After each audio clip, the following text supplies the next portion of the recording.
I still remember the exact weight of the air that night. It was thick, heavy with that particular Chicago humidity that makes you feel like you're breathing through a wet towel, even at 11 o'clock at night. I was sitting in my car in the driveway of the house we'd bought together 5 years earlier, staring at the glow of the living room window. Ethan was inside. I knew he was because the TV was on, that flickering blue light that always meant he'd fallen asleep on the couch again, probably with a half-empty glass of bourbon on the coffee table and some documentary about World War II droning on in the background. It was such a normal image, such an ordinary Tuesday night snapshot of our life, that it made my stomach turn. Because nothing about that night was ordinary. Nothing about the secret I was carrying was normal. And the truth was, I had been carrying it for 10 years. 10 years of looking at his face across the dinner table. 10 years of feeling his hand on my lower back when we walked into a party. 10 years of him telling me he loved me while I smiled and said it back, knowing full well that the foundation of our entire marriage was built on a lie I'd buried so deep I almost started believing it myself. Almost. But that's the thing about lies, isn't it? They don't stay buried. They grow roots in the dark parts of you. They twist around your ribs, and eventually they push their way up through the surface whether you want them to or not. And mine was about to push through with a force that would level everything we'd built. I killed the engine and sat there in the silence, listening to the faint tick of the cooling motor and the distant bark of a neighbor's dog. My hands were shaking. I'd been shaking for the better part of 3 days, ever since the letter arrived. Not a letter, really. An envelope. Plain white, no return address. Postmarked from a city I hadn't thought about in years. Portland. The moment I saw that postmark, my blood ran cold, and I felt a kind of primal dread that I hadn't felt since I was a child, the kind that makes you want to run and hide even though there's nowhere to go. Inside the envelope was a single photograph and a note written in handwriting I recognized immediately. The photograph was from college, a group of us at a house party, all red cups and bad lighting, and there in the corner, out of focus but unmistakable, was Jake, my ex-boyfriend, the one I told Ethan didn't matter anymore, the one I'd said was just a fleeting college fling, a mistake I'd made when I was young and stupid. The note was short, 5 words that burned into my brain like a brand. I think you should know. Nothing else. No explanation of what exactly I should know, because the sender knew I didn't need one. I knew exactly what they were referring to. The secret I'd been sitting on for a decade. The truth about my son. Leo was 9 years old. He had Ethan's laugh, or at least he'd learned to mimic it. That loud, unselfish belly laugh that made everyone in the room smile. He had my stubbornness, my tendency to dig his heels in when he didn't want to do his homework, and he had Ethan's nose, or so we'd always said. The nose was the thing we latched onto, the physical proof that he was Ethan's son, because other than that, Leo looked nothing like his father. He had dark hair, almost black, and deep brown eyes that were so warm they looked like melted chocolate. Ethan had green eyes and dirty blonde hair. Everyone always commented on how Leo was the spitting image of my side of the family, and I'd smile and nod and feel that familiar pang of guilt twist in my stomach. But the truth, the real, ugly, soul-crushing truth, was that Leo didn't have Ethan's nose either. He had Jake's. He had everything of Jake's. The hair, the eyes, the shape of his face, the way he tilted his head when he was confused. It was all Jake. And I'd spent the last 9 years watching my son grow into a mirror image of the man I'd betrayed Ethan with, and pretending I didn't see it. I got out of the car slowly, like I was moving through water, and walked up the front path. The porch light was flickering again, and I made a mental note to fix it. Something so mundane and domestic that it almost made me laugh out loud. How could I be thinking about porch lights at a moment like this? How could my brain even process something that small when it was about to detonate a bomb in the middle of my marriage? I opened the front door, and there he was, Ethan, just as I'd predicted, passed out on the couch with the TV flickering and his bourbon sweating on the coffee table. He looked peaceful in a way he never did when he was awake, the lines of stress around his eyes smoothed out, his mouth slightly open. He was a handsome man, still, even after all these years and the toll that work and parenting had taken on him. He was a good man, a really, truly good man, and I was about to destroy him. I wanted to wake him up right then, to rip the Band-Aid off and get it over with, but I couldn't. My legs wouldn't move. I just stood there in the doorway, clutching my purse to my chest like it was a shield, watching him sleep and wondering how I'd gotten here. How had the girl who swore she'd never be like her mother, who swore she'd always be honest and transparent and never hide anything from the people she loved, turned into someone who'd been lying to her husband every single day for a decade? It started when I was 19. I met Jake at a frat party at the University of Illinois. I was a sophomore, still figuring out who I was, still carrying around the baggage of a messy childhood and a father who'd left when I was 12. Jake was older, a junior, and he was magnetic in that dangerous way that older guys always seem to be when you're young and naive.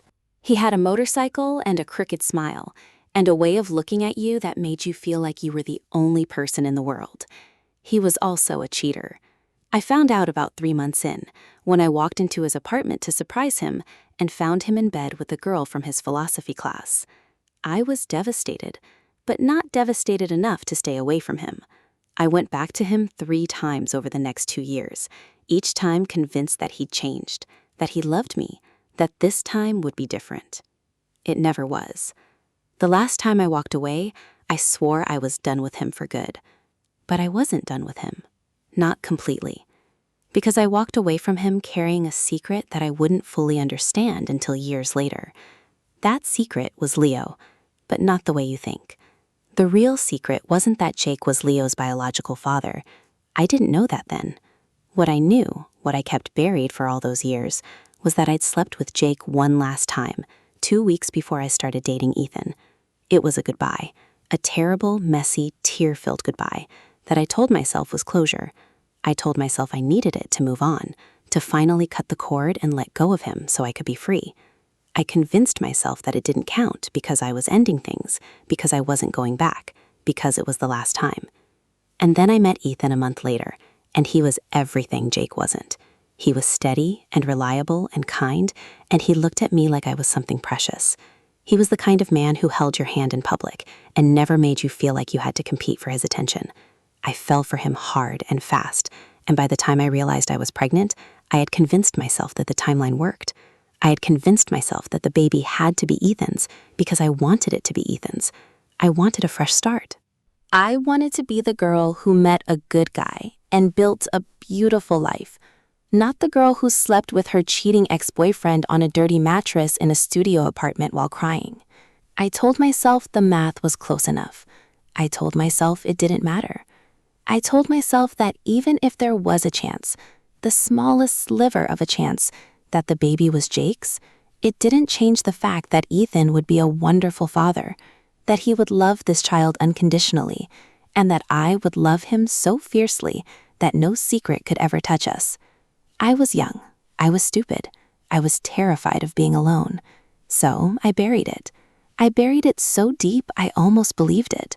And when Leo was born with Ethan's nose and my stubbornness, I let myself believe I'd gotten lucky, that the universe had given me a pass. The dark hair and brown eyes I dismissed as recessive genes from some long-forgotten ancestor. I built an entire narrative around it, one where love conquered all, where the past stayed in the past, where I was a good person who had made a small mistake, but was now making up for it by being the best wife and mother I could possibly be. But you don't build a life on a lie. You build a prison. And every time Leo asked me why his hair was darker than Ethan's, or every time Ethan joked about how his son didn't look anything like him, I felt the walls of that prison close in a little tighter. I started having nightmares. In them, I would be standing in a field, and Ethan would be walking toward me, smiling, and then he would stop, and his face would change, and he would look at me with so much hate that I would wake up gasping. I started drinking more, not enough to be an alcoholic, but enough to take the edge off, enough to numb the noise in my head at night. I became hyper-vigilant about everything. I started deleting my search history, even though I had nothing to hide. I started carrying the secret around like a physical weight, a stone in my chest that I could feel every single time I hugged my son. And then that letter came, and all the careful scaffolding I'd built around the lie started to crumble, because whoever sent it knew. They knew about Jake. They knew about the timing. They knew about everything. And the photograph they sent wasn't just a photograph. It was a threat. It was a reminder that the past never really goes away. It's always there, waiting for the moment you let your guard down. I looked at the photograph for hours, studying the faces of the people in it, trying to figure out who would have sent it. Who from that old crowd knew enough to put the pieces together? Or was it Jake himself? Was this his sick way of reasserting himself into my life, of reminding me that he still had a hold on me after all these years? I didn't have answers, only more questions, and the sound of my own heartbeat pounding in my ears. I finally moved from the doorway and walked over to the couch. I knelt down beside Ethan and gently touched his arm. He stirred, blinked a few times, and then focused on my face. He smiled, that soft, sleepy smile that always made me feel like everything was okay, and he mumbled something about having dinner in the microwave for me. He was such a good man, such a good, trusting man, and I was about to rip his entire world apart because I couldn't carry this weight anymore. The guilt was eating me alive, and the thought of waiting one more day, one more hour, one more minute was unbearable. I had to tell him. I had to tell him the truth. Not because I thought it would save us, not because I thought he would forgive me, but because I owed him that much. After everything, I owed him the truth. "Ethan," I said, my voice cracking. He immediately sat up, alert, his hand going to my face. "Hey, what's wrong?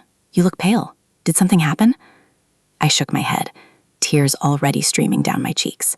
No, nothing happened. Not tonight. But something happened a long time ago, and I need to tell you about it. I need you to just listen, okay? I need you to not say anything until I'm done, because if you stop me, I won't be able to finish. I've been carrying something for 10 years, and I can't do it anymore. His face was a mask of confusion, and I could see the gears turning in his head, trying to figure out what terrible thing could have happened that I needed to confess in the middle of the night on our couch. He nodded slowly, his grip on my hand tightening. "Okay," he said quietly. "Okay, I'm listening." And I opened my mouth to speak, and I felt the weight of the last 10 years pressing down on my chest, and I realized in that moment that there was no way to say it gently. There was no way to make it hurt less. There was only the truth, ugly and sharp and devastating. So I told him. I told him about Jake, and I told him about that last night, and I told him about the timing, and I told him that I had no idea if Leo was his. I told him everything. And when I was done, the air in the room was so still and so heavy that I thought it might suffocate us both. Ethan stared at me, his face completely blank, and then something broke behind his eyes, something I'd never seen before, and he slowly pulled his hand away from mine, like I'd burned him, and he said the one thing I was not prepared to hear. He said, "I know." The word hung in the air between us, and for a long moment I was certain I had misheard him. My brain scrambled to make sense of it, to find some alternate meaning, some benign interpretation of those two syllables that wouldn't shatter the very foundation of my reality. But the look on his face told me everything I needed to know. There was no confusion in his eyes, no shock, no horror at the revelation I just dumped at his feet. There was only a bone-deep exhaustion, the kind of tired that comes from carrying a weight for so long that your spine has permanently curved around it. He knew. He had known. And he had let me twist in the wind for 9 years, watching me drown in my own guilt, letting me believe I was getting away with something while he sat on the truth like a ticking time bomb. I opened my mouth, but nothing came out. My throat had closed up, my vocal cords frozen in a state of absolute disbelief. Ethan stood up from the couch and walked toward the kitchen, his movements slow and deliberate, like he was moving through quicksand. I watched him go, my eyes tracking his silhouette against the dim light of the stove, and I felt like I was watching a stranger. This man who had held me through every crisis, who had celebrated every victory, who had looked at me on our wedding day with tears in his eyes and promised to love me until the end of time. He had been hiding something too, something that suddenly made my own secret feel almost insignificant by comparison. He came back with a bottle of bourbon and 2 glasses, setting them on the coffee table with a heavy thud. He poured himself a generous amount, drank it in one swallow, and then poured another before he finally spoke. "I found out about 4 months after Leo was born," he said, his voice flat and hollow. "I had a paternity test done. I couldn't help it. Everyone kept commenting on how he looked nothing like me, and I know I should have trusted you. I know I should have just believed you when you said the timing was right, but the doubt was eating me alive. So I took a sample, a strand of hair from his brush, sent it to a lab in Arizona that did anonymous testing. I told myself I was being paranoid, that I would get the results back and laugh at myself for ever questioning you. But the results came back, and they were definitive. He wasn't mine." The words hit me like physical blows. I felt each one land, sharp and precise, in my chest, in my stomach, in my throat. He had known. He had known for almost a decade, and he had never said a word. He had played the role of loving father, doting husband, the perfect partner, all while carrying the knowledge that the child he was raising was another man's. The betrayal I had committed, the lie I had woven so carefully, paled in comparison to the performance he had put on for all these years. I had lied because I was scared. He had lied because, what? Because he wanted to punish me? Because he was waiting for the right moment to drop the bomb? Because he had some long game I couldn't even begin to fathom? "Why?" I finally managed to whisper. "Why didn't you say something? Why didn't you confront me? Why did you let me think I was getting away with it? Let me live with that guilt every single day if you already knew the truth?" He laughed, but it wasn't a happy laugh.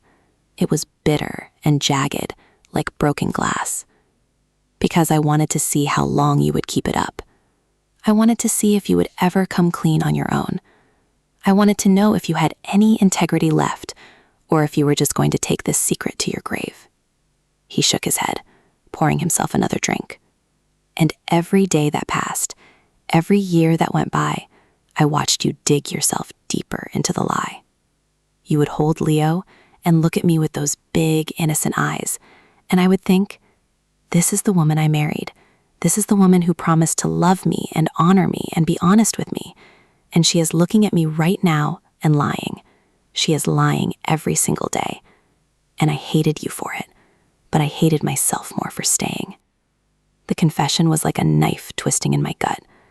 I had spent 9 years consumed by my own guilt, my own fear, my own shame. I had thought I was the only one carrying the weight of that secret. But he had been carrying it too, a different version of it. A darker version that came with its own brand of silent torture. He had watched me interact with his son, the son who wasn't biologically his, and he had smiled and played along and pretended that everything was fine. All the while, he was cataloging my every move, waiting for me to slip up, waiting for me to prove that I was worthy of his forgiveness. But I never did. I kept the lie going, kept it polished and perfect, because I was too afraid to face the consequences of the truth. And now, here we were, 2 people who had spent a decade failing each other in the most profound way possible. "But why now?" I asked, my voice barely audible. "You waited all this time. Why not just wait longer? Why not just leave me in the dark forever?" He looked at me then, really looked at me, and I saw something in his eyes that I hadn't seen before. It was grief. Deep and raw and unprocessed. "Because I got a letter too," he said quietly. "A few days ago. Someone sent it to my office. No return address, just a photograph and a note that said, 'Your wife has been lying to you.' I almost laughed when I saw it because I already knew. I've known for years. But then I realized that someone else knows too, and that changes everything. This isn't a private family secret anymore. This is something that's about to become public, and I need to figure out what to do before it blows up both our lives." I felt the blood drain from my face. Someone had sent a letter to both of us. Someone was orchestrating this, pulling the strings from the shadows, making sure that the truth came out in the most painful possible way. But who? Jake, one of his old friends? Some random person who had been at that party and had somehow kept tabs on me for a decade? The possibility swirled in my head like a nightmare I couldn't wake up from. Who? I asked, my voice cracking. Who sent it? Ethan shrugged, a helpless gesture that made him look almost childlike. I don't know. I tried tracing it back, but the postmark was from Portland, and the handwriting was generic, almost like it was printed by a computer. Whoever it is, they want to see us fall apart. They want to watch us burn. And I don't know about you, but I'm not about to give them that satisfaction. He moved to sit on the edge of the couch, his hands clasped loosely between his knees. Here's the thing, Leela. I've had 9 years to think about this. I've been angry, I've been hurt, I've been so resentful that sometimes I couldn't even look at you. But I also love you. I love you more than I ever thought I could love anyone. And I love Leo like he's my own flesh and blood, because in every way that matters, he is. Biology doesn't make a father. Being there, showing up, doing the hard work of raising a child, that makes a father. And I've done that. I've been his dad for 9 years, and nothing, not even the truth, can take that away from me. He paused, taking a shaky breath. But you lied to me every single day for almost a decade, and I don't know how to move past that. I don't know how to trust you again. I don't know if I even want to try. The silence that followed was devastating.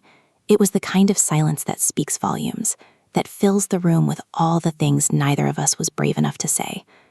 I wanted to reach out to him, to touch him, to bridge the chasm that had opened up between us, but I couldn't move. My body felt like it was made of lead, anchored to the floor by the weight of my own shame. I had done this. I had created this mess with my cowardice and my fear and my desperate need to hold on to something that wasn't really mine. And now I was paying the price, watching the man I loved struggle with a pain I had inflicted on him, and there was nothing I could do to take it back. Ethan, I said finally, my voice trembling, I'm so sorry. I know that doesn't mean anything. I know it's not enough, but I need you to know that I am sorry. I was young and scared, and I didn't know what to do. I thought if I told you the truth, you would leave me. I thought I would lose you and Leo and everything I'd ever wanted. I was so terrified of being alone that I made the worst possible choice, and I've regretted it every single day since. I should have been honest with you from the start. I should have trusted you. I should have trusted that we could figure it out together, but I didn't, and now I don't know how to make it right. He looked at me, and for a second I saw a flicker of something, sympathy maybe, or just the ghost of the love we used to have. Then it was gone, replaced by that hollow exhaustion again. I need time, he said quietly. I need to think. I can't just make a decision about this right now. There's too much history, too much emotion, too much everything. I need you to give me space. I need to process what you just told me, even though it's not really new information. He stood up, leaving the bourbon on the table, and walked toward the stairs. I'm going to sleep in the guest room tonight. We can talk more tomorrow, but right now, I just need to be alone. He paused at the bottom of the stairs, his back to me, his shoulders hunched like he was carrying the weight of the world. And Lila, you need to figure out who sent those letters, because whoever it is, they're not done with us yet. I can feel it. This is just the beginning. He climbed the stairs slowly, each step heavy and deliberate, and I watched him go until he disappeared into the darkness of the hallway. I sat there on the couch, surrounded by the debris of our shattered marriage, and I felt more alone than I had ever felt in my life. The house was quiet, the kind of quiet that presses in on you from all sides, and I could hear the faint hum of the refrigerator and the distant ticking of the grandfather clock in the hallway. Those sounds were the same sounds I'd heard every night for the past 5 years, but they felt different now. Everything felt different now. The walls that had once felt like shelter now felt like a cage. The furniture that had once felt like home now felt like the remnants of a life that no longer existed. I picked up the bourbon bottle and poured myself a glass, drinking it slowly, letting the burn of it distract me from the ache in my chest. My mind was racing, churning through possibilities, trying to piece together who could have sent those letters. It had to be someone who knew both of us, someone who knew about Jake and about the timeline and about the paternity test. But that narrowed it down to almost nobody. I had told no one. I had been so careful, so paranoid, that I hadn't even confided in my closest friends. Jake didn't even know. He had no idea he had a son, let alone that he was the biological father of a child in a different city with a different family. So who could it be? Who would care enough to dig up a decade-old secret and weaponize it against us? The only person I could think of was my sister, Maya. She was the only one who knew about that last night with Jake, and she was the only one who had ever voiced any suspicion about Leo's parentage. But Maya and I had been estranged for years, ever since I refused to lend her money to start a business that I knew would fail. She was bitter about it, angry, and she'd made a few veiled comments over the years about how I was a hypocrite, how I pretended to be perfect, but I had a past I wasn't proud of. But would she really do this? Would she send anonymous letters to my husband and me, tearing our family apart just to get back at me for something that happened half a decade ago? The thought made my stomach churn. I didn't want to believe that my own sister could be so vindictive, but I couldn't rule it out either. I finished the bourbon and set the glass down, staring at the blank television screen. I thought about Leo, asleep in his room upstairs, completely oblivious to the chaos that had just erupted in his home. He was the innocent one in all of this, the one who had done nothing wrong, but would bear the brunt of the fallout if things went south. How would I explain this to him? How could I look into his eyes, those warm brown eyes that were so much like Jake's, and tell him that his whole identity was a lie? The thought was unbearable. The thought of him finding out, of him being hurt by this, was worse than anything I could have imagined. I stayed on that couch until the sun started to creep through the windows, painting the living room in shades of pale gray and soft pink. I hadn't slept. I couldn't sleep. My mind was too full, too loud, too angry and scared and grief-stricken to shut down. And when I finally heard footsteps on the stairs, I held my breath, waiting to see if it was Ethan or Leo. It was Leo. He came padding into the living room in his pajamas, rubbing his eyes, and he crawled up onto the couch next to me, snuggling into my side like he always did. "Morning, Mom," he mumbled. "Why were you up so early?" I wrapped my arms around him and held him tight, burying my face in his hair and breathing in the scent of him, the scent of childhood and innocence, and everything I was trying so desperately to protect. And I knew, in that moment, that no matter what happened, no matter who had sent those letters or what Ethan decided to do, I would fight like hell to protect my son. He was the only thing in this mess that was unquestionably good, and I would do anything to keep him safe from the wreckage I had caused. But the question still hung over me, heavy and persistent, the one I couldn't shake, no matter how hard I tried. What came next?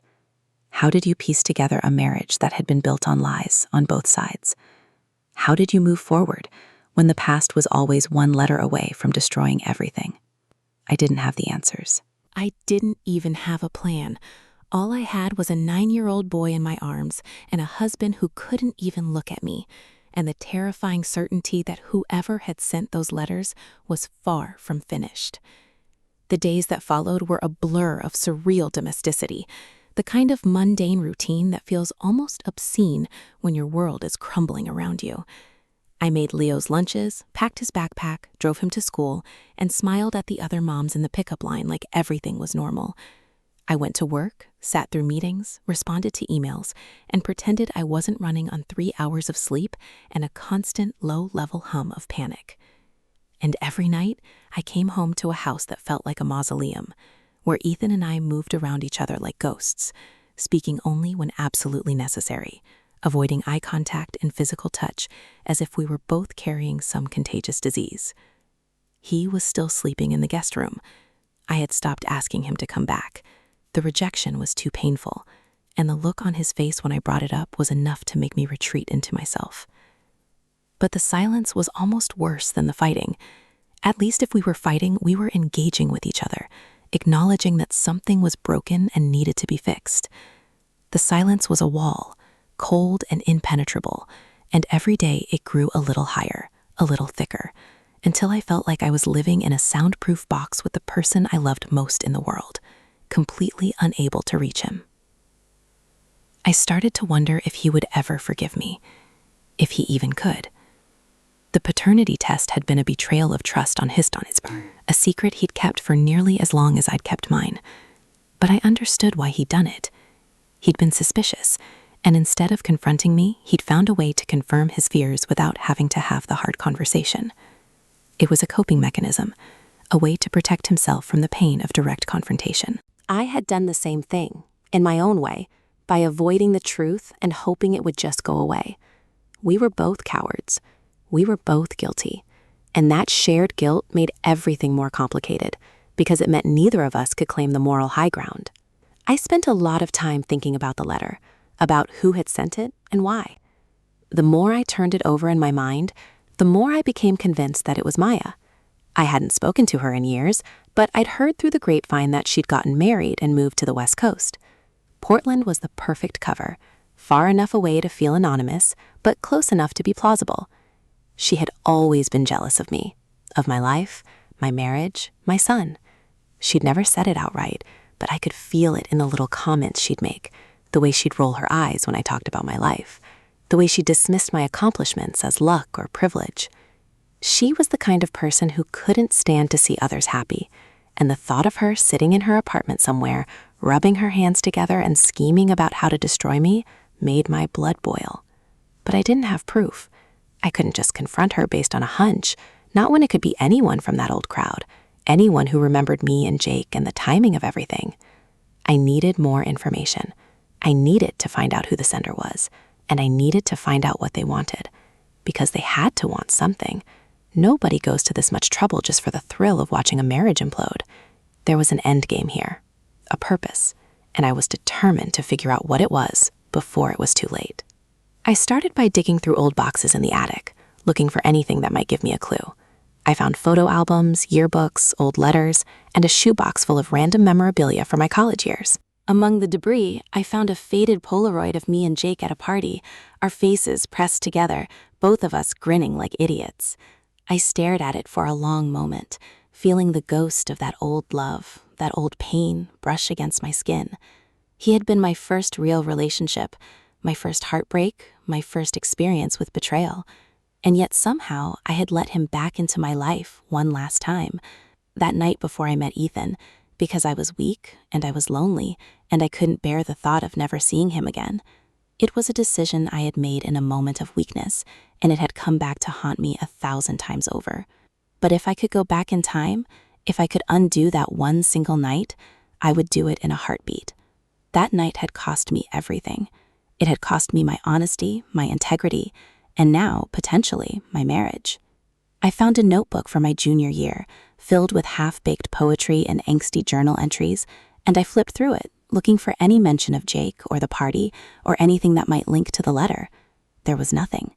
I was careful even back then, writing in code and vague references, always terrified that someone might read my private thoughts. I had always been a secretive person, even as a teenager, always holding parts of myself back, always afraid to be fully seen. It was a defense mechanism, a way of protecting myself from judgment and rejection, but it had also made me a master of deception. I had deceived my parents, my friends, my siblings, and eventually my husband. And now I was paying the price for it. I was in the attic when I heard the front door open and close, and I froze, my heart pounding. I crept to the top of the stairs and peered down, and I saw Ethan walking through the living room with a stack of mail in his hand. He paused, looking around like he was searching for something, and then he called out my name. His voice was flat, emotionless, and I felt a chill run down my spine. "Up here," I called back, my voice trembling slightly. I heard him climb the stairs, and when he appeared at the top, his face was pale, and his eyes were wide with something that looked like fear. He was holding an envelope in his hand, plain white, no return address, the same kind that had arrived a week earlier. My blood ran cold. "Another one," he said, his voice barely a whisper. "It came to the office today. I haven't opened it. I wanted to wait until you were here." He handed it to me, and my hand shook as I took it. I turned it over, looking for any identifying marks, anything that would tell me where it had come from. The postmark was from Portland again, the same handwriting, the same generic printing. I carefully opened it, pulling out a single sheet of paper and a photograph. The photograph was of me, Jake, and a third person, a woman I didn't recognize, standing in a bar somewhere, all of us laughing and holding up glasses. I stared at the woman's face, trying to place her, trying to remember where I had seen her before. And then it hit me.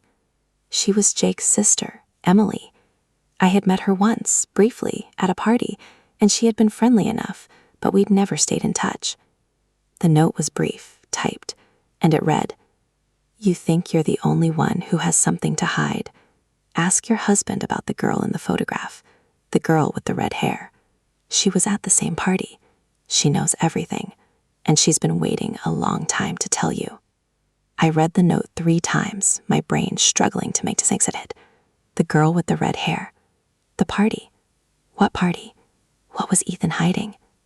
I looked up at him, and I could see the color drain from his face as he stared at the photograph in my hand. "What is this?" I asked, my voice sharp and cold. "Who is that?" He opened his mouth to speak, but no words came out. He looked like a deer caught in headlights, frozen and terrified. "Ethan, who is that?" I demanded, my voice rising. Who was the girl in the photograph? He ran a hand through his hair, a nervous gesture I hadn't seen in years, and he let out a long, shaky breath. "Her name is Rachel," he said quietly. I knew her. Before you. We were involved, I guess you could say. It was a long time ago. It didn't mean anything." I stared at him, my mind reeling. Involved? What does that mean, involved? And why is she in a photograph with me and Jake? How do you even know her? He closed his eyes, and when he opened them, there was a look of pure agony on his face. "Because she was there," he said. "That night. The night you were with Jake. She was there too. She was with me." The words hit me like a freight train. I felt the air leave my lungs, and I had to grab onto the banister to keep from collapsing. "What are you talking about?" I whispered. "What do you mean she was with you?" He sat down heavily on the top step, his head in his hands, and he spoke in a rush of words that tumbled out like a confession he'd been holding back for years. "The night you were with Jake, I was with Rachel. We were both at the same party. I didn't see you there, and you didn't see me. It was a huge party, a frat house, dozens of people. I was there with some friends, and she was there with hers. We hooked up that night. It was a one-time thing, meaningless. Just 2 drunk people who happened to be in the right place at the right time. I never saw her again after that. I swear, Lila, I never cheated on you. This was before we were together. But she was there, and she knows about you and Jake, and somehow she's connected to whoever is sending these letters." I felt like the ground was falling away beneath my feet. It was too much. The coincidence was too huge, too unlikely. What were the odds that both of us had been at the same party with different people on the same night and had never crossed paths? It felt like a cosmic joke, a cruel twist of fate designed to bring us together and tear us apart at the same time. "So, this Rachel," I said slowly, "she was at the same party, and she knows about me and Jake, and she's somehow tied to the letters. That's what you're telling me?" Ethan nodded, his face ashen. "I think she might be working with Emily," he said. "I don't know how they know each other, but there's a connection.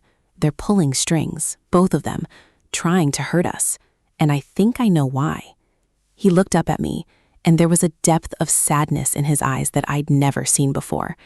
"Rachel and I didn't just hook up that night," he said quietly. "She was pregnant. She told me about it a few weeks later, said she was going to keep the baby, but she didn't want anything from me. She didn't want me in her life. She said it was her choice, her body, and she didn't need my help. I was young and I was terrified, and I honestly thought I dodged a bullet. But I never knew what happened to her or the baby. I never knew if she even had it. And now, all these years later, I can't help but wonder if that's what this is about. Maybe she's been waiting for the right time to come back. Maybe she's been keeping tabs on me, on us, all this time. Maybe she wants revenge." I sat down on the step next to him, my mind spinning. This was so much bigger than I'd ever imagined. It wasn't just about me and my secret. It was about a whole tangled web of secrets and betrayals that stretched back over a decade, connecting us to people we'd long since forgotten. And whoever was pulling the strings was doing it with surgical precision, using the past like a weapon, cutting us open to expose all the wounds we'd tried so hard to hide. "We have to find her," I said finally, my voice steady despite the chaos in my head. "We have to find Rachel and Emily, and we have to figure out what they want, because this isn't going to stop." They'll keep sending these letters, keep chipping away at us until there's nothing left. And if we don't do something, we're going to lose everything.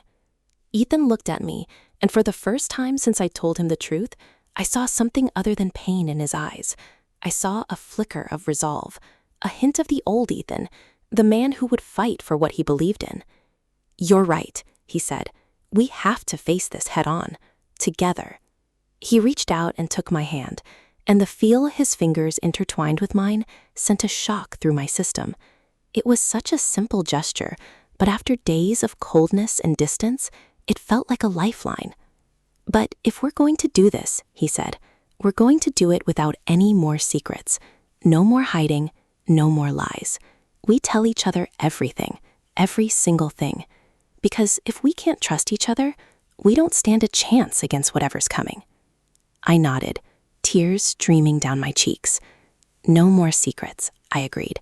"Everything, starting now." And I took a deep breath, and I told him the rest of it. Everything I hadn't said yet. The nightmares, the drinking, the way I'd started to hate myself for what I'd done. I told him about the guilt, the shame, the constant fear that someone would find out and take my family away.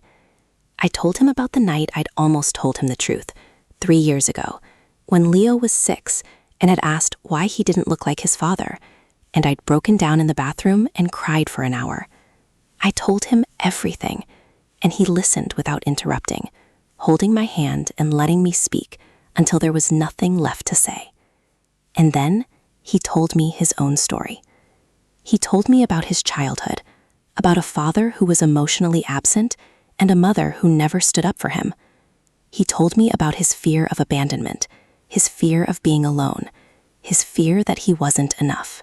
He told me that the paternity test had been the worst moment of his life because it had confirmed what he'd always secretly suspected, that he was unworthy of love, that he was destined to be betrayed, that he would never be someone's first choice. He told me how he'd bottled up that pain and kept it inside, burying it under work and routine and parenthood, and how he'd convinced himself that he could live with the secret as long as he didn't have to face it. But he couldn't live with it anymore. Neither of us could. And maybe, just maybe, the truth was the only way out. We sat on those attic steps for hours, talking and crying and holding each other, and slowly, painfully, we started to find our way back to each other. It wasn't forgiveness, not yet. It wasn't healing, not even close. But it was a beginning. A fragile, tentative first step towards something that might eventually look like redemption. And when I finally looked at him, really looked at him, I realized that, despite everything, the lies, the secrets, the betrayal, I still loved him. I loved him so deeply that it terrified me. I loved him more than I'd ever loved anyone, and I would do whatever it took to make things right, even if it meant facing the people who were trying to destroy us. The next morning, I made a decision. I was going to Portland. I was going to find Rachel and Emily and confront them, face to face. I was going to get to the bottom of this, once and for all. And I was going to bring Ethan with me. Because whatever was coming, we would face it together, or we wouldn't face it at all. That was the only way forward. That was the only way to save what was left of our marriage, our family, our life together. But as I packed my bags and booked the flights, a small voice in the back of my mind whispered a question I couldn't shake. What if the truth was even uglier than I'd imagined? What if the secrets went deeper than I'd ever suspected? And what if, when the dust settled, there was nothing left to save? The flight to Portland was 3 hours and 47 minutes of pure, unadulterated agony. I sat next to Ethan in the cramped economy seats, our shoulders touching but our minds miles apart, each of us lost in our own private hell of anticipation and dread. The woman next to me was knitting something complicated in gray, her needles clicking in a rhythm that was almost hypnotic, and I found myself staring at her hands, mesmerized by the methodical repetition of a task that required no thought, no emotion, no fear. I envied her.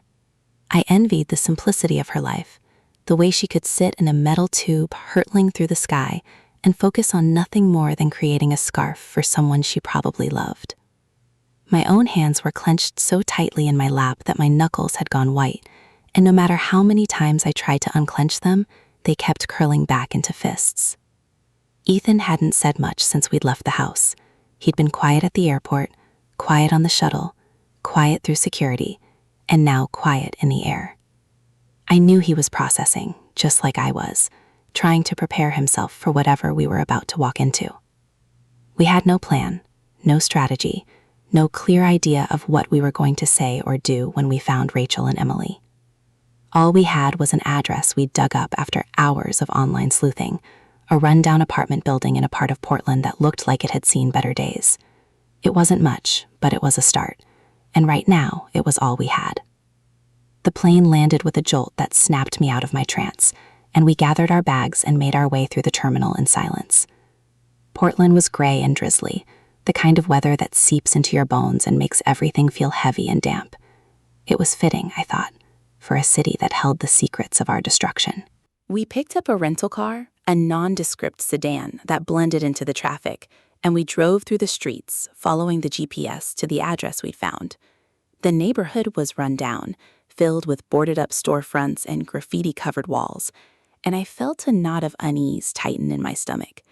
This wasn't the kind of place you visited by choice. This was the kind of place you ended up when you'd run out of options.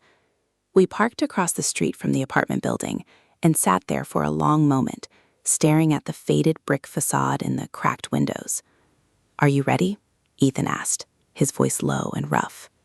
I shook my head. "No, but I don't think I'll ever be ready. Let's just get this over with." We got out of the car and walked across the street, our footsteps echoing in the empty silence. The building had a buzzer system, but it was broken, the wires hanging out of the panel like exposed nerves. We pushed open the door and stepped into a dimly lit hallway that smelled of mildew and stale cigarettes.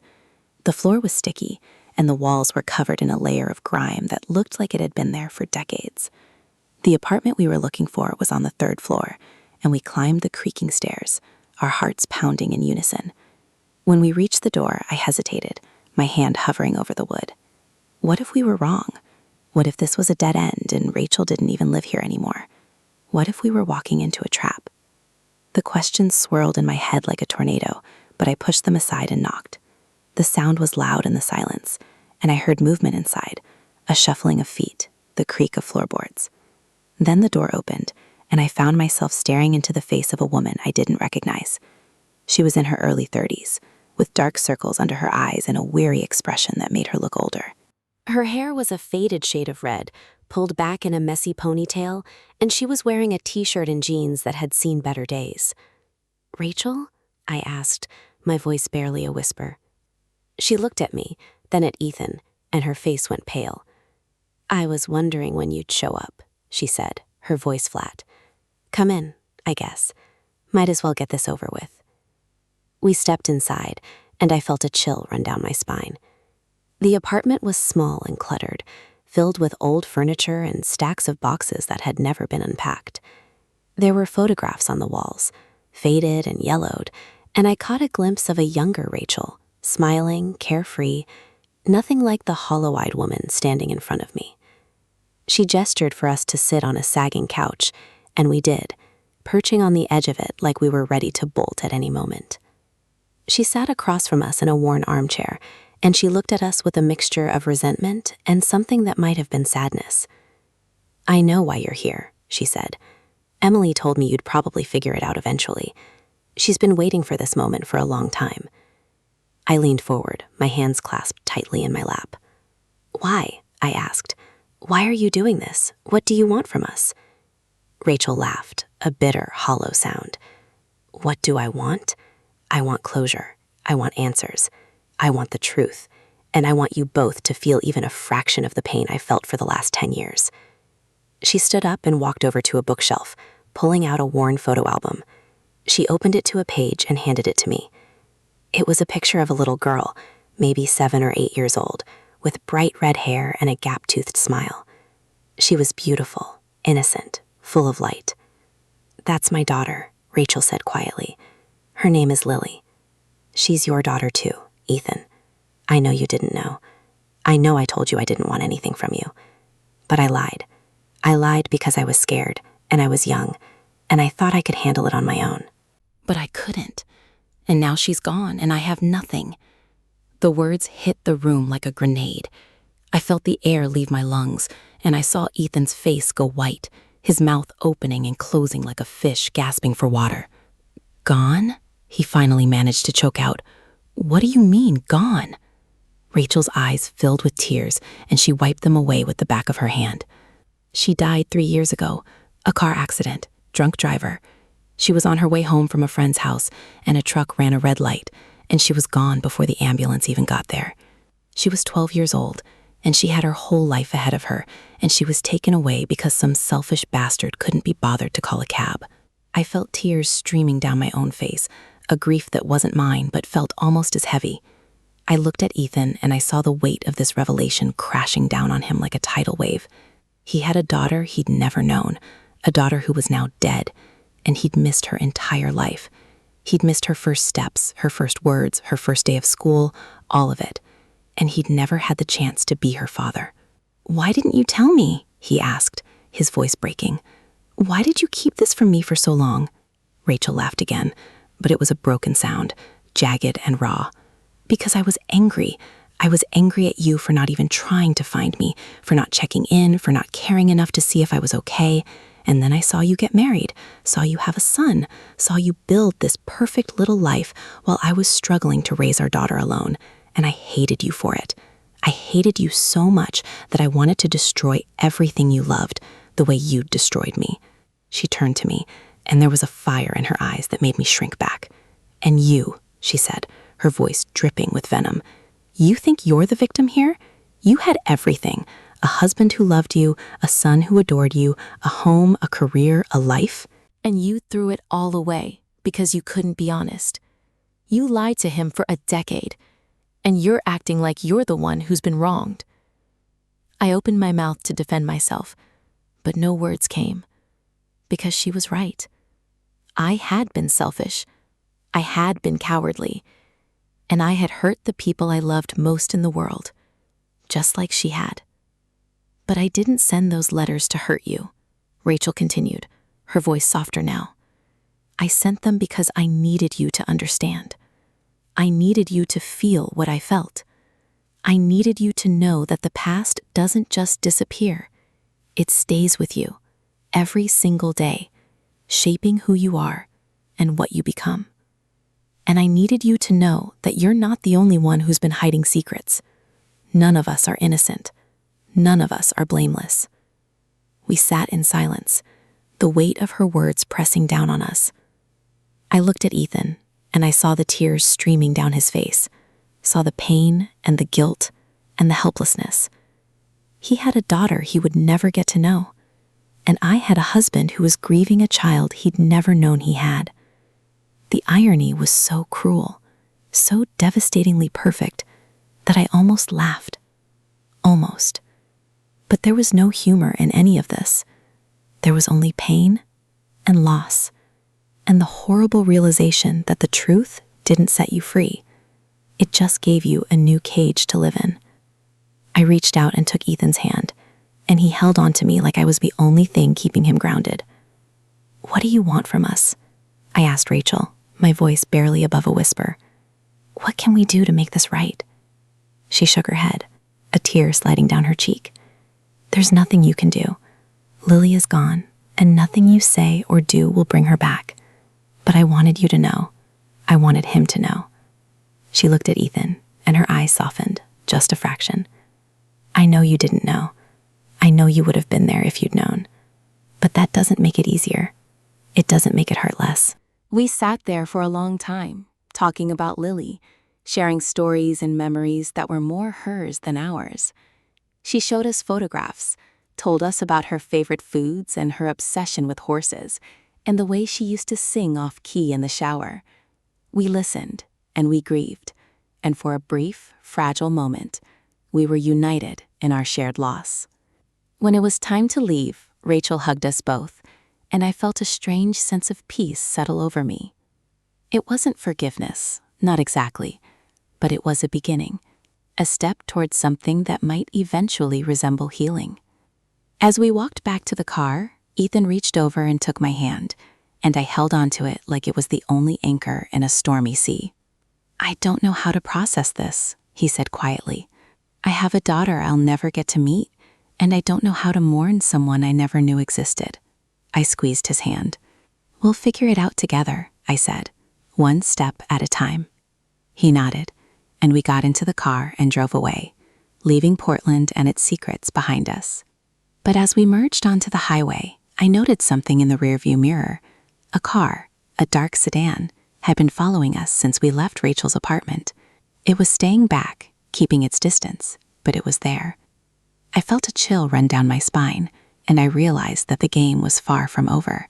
Whoever had set this in motion wasn't done with us yet. There were more secrets to uncover, more truths to face, and the road ahead was longer and more dangerous than I'd ever imagined.